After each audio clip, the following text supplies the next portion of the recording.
जय श्री राधा रानी सरकार की, जय श्री कृष्ण भगवान की, जय अपरा एकादशी व्रत की, जय सदगुरुदेव श्री बंसी वाले महाराज की। ज्येष्ठ मास के कृष्ण पक्ष की अपरा एकादशी व्रत के बारे में हम सारी जानकारी आपको देने जा रहे हैं। तो इस वर्ष 2026 में ज्येष्ठ मास के कृष्ण पक्ष की अपरा एकादशी का व्रत 13 मई 2026 दिन बुधवार को रखा जाएगा।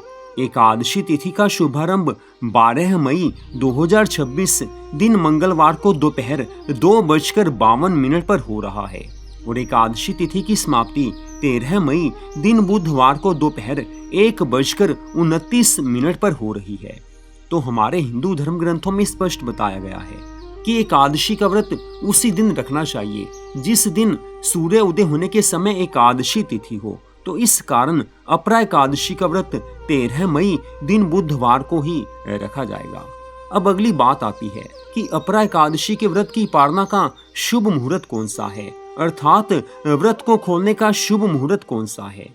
तो अपरा एकादशी के व्रत की पालना का शुभ मुहूर्त 14 मई दिन बृहस्पतिवार को सुबह 6:04 से लेकर सुबह 8:41 तक रहेगा, अर्थात ये पारण का शुभ मुहूर्त है, व्रत को खोलने का ये शुभ मुहूर्त है। तो अब हम आपको बता रहे हैं कि अपरा एकादशी का व्रत किस विधि से रखा जाता है, इस व्रत का क्या महत्व बताया गया है। तो हमारे हिंदू धर्म ग्रंथों में स्पष्ट बताया गया है कि जो भक्त पूरी श्रद्धा भावना से अपरा एकादशी का व्रत रखते हैं उनके सभी पाप नष्ट हो जाते हैं, उनकी मनोकामनाएं पूरी हो जाती हैं।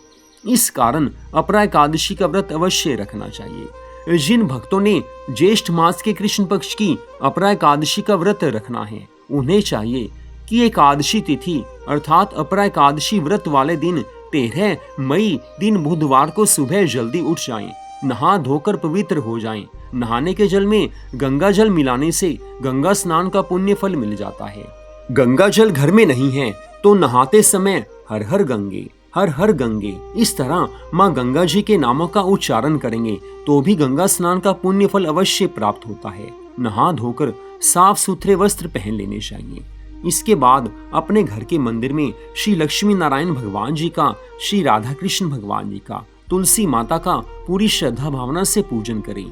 पूजा में धूप, दीप, जल और फल का प्रयोग किया जाता है। अपरा एकादशी व्रत की कथा को सुनिए या उससे पढ़िए, ये भी जरूरी होता है, क्योंकि कोई भी एकादशी का व्रत आप रखें तो उस एकादशी के व्रत की कथा को पढ़ना या सुनना आवश्यक माना जाता है। तो इसके बाद आप चाहें तो आप श्रीमद् भागवत कथा को पढ़ सकते हैं या सुन सकते हैं, या किसी और पुराण की कथा को पढ़ना या सुनना काफी ज्यादा शुभ माना जाता है। तत्पश्चात आप भगवान जी की आरती कीजिए। आप चाहें तो सुबह भगवान के नामों का जाप और संकीर्तन भी कर सकते हैं। अब सारे दिन की बात आती है कि शेष सारा दिन आप अपनी ओर से कोशिश कीजिए कि भगवान के नामों का जाप होता ही रहे। भगवान का जो नाम आपको प्यारा लगता है उसी नाम का जाप कीजिए, क्योंकि हमारे धर्म ग्रंथों में स्पष्ट बताया गया है कि मनुष्य की भगवान के जिस नाम के ऊपर श्रद्धा होती है वही नाम उसे पूरा फल देता है। तो भगवान के जिस नाम के ऊपर आपकी श्रद्धा हो, भगवान के जिस नाम से आपको प्यार हो, या भगवान का जो भी मंत्र आपको बहुत ज्यादा प्यारा लगता हो, उसी मंत्र का, उसी नाम का जाप कीजिए। भगवान बहुत अधिक प्रसन्न हो जाएंगे, क्योंकि एकादशी व्रत के दिन आप जितना भी भगवान के नामों का जाप करते हैं उतना अधिक पुण्य फल प्राप्त होता है। अपरा एकादशी के व्रत के दिन क्या खाना है, तो अगर आप भोजन करना चाहते हैं तो एक समय एकादशी के व्रत वाला भोजन कर सकते हैं, बाकी समय आप दूध पी सकते हैं। अगर आप चाय पीते हैं तो चाय पी सकते हैं, फल खा सकते हैं, जूस पी सकते हैं, लेकिन कभी भी बाजार में जूस मत पीजिए। गन्ने का रस नहीं पीना चाहिए, कोल्ड ड्रिंक किसी भी कंपनी की नहीं पीनी चाहिए, ये आप बात ध्यान में रखें।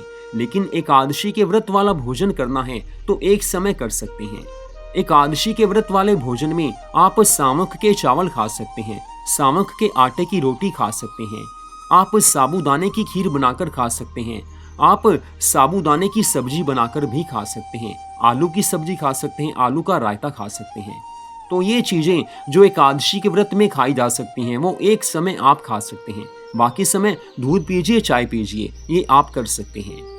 तो अब बात आती है कि सायंकाल में भी आपने पूरी श्रद्धा भावना से अपरा एकादशी व्रत के दिन भगवान जी की पूजा आराधना करनी है। तुलसी जी के समीप सुबह और सायंकाल में दीपक जलाएंगे तो भगवान बहुत ज्यादा प्रसन्न होते हैं।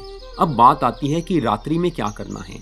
मध्य रात्रि 12 बजे तक आप रात्रि जागरण करेंगे तो आपको बहुत अधिक पुण्य फल प्राप्त होता है। रात्रि जागरण में आप भगवान के नामों का जाप कर सकते हैं, भगवान की कथा सुन सकते हैं, भगवान के नाम का संकीर्तन कर सकते हैं।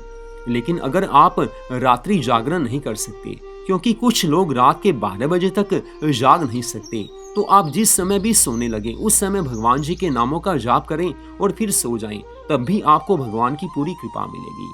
और अगले दिन यानी कि 14 मई दिन गुरुवार को आपने अपरा एकादशी के व्रत की पालना करनी है, व्रत को खोलना है, जिसके बारे में हमने पहले ही आपको बता दिया है।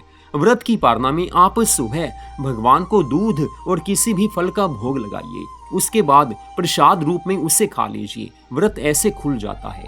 तो इस विधि से अपरा एकादशी का व्रत रखा जाता है। तो पूरी श्रद्धा भावना से जो मनुष्य एकादशी का व्रत रखते हैं उनकी सभी मनोकामनाएं पूरी हो जाती हैं, उनके सभी पाप नष्ट हो जाते हैं।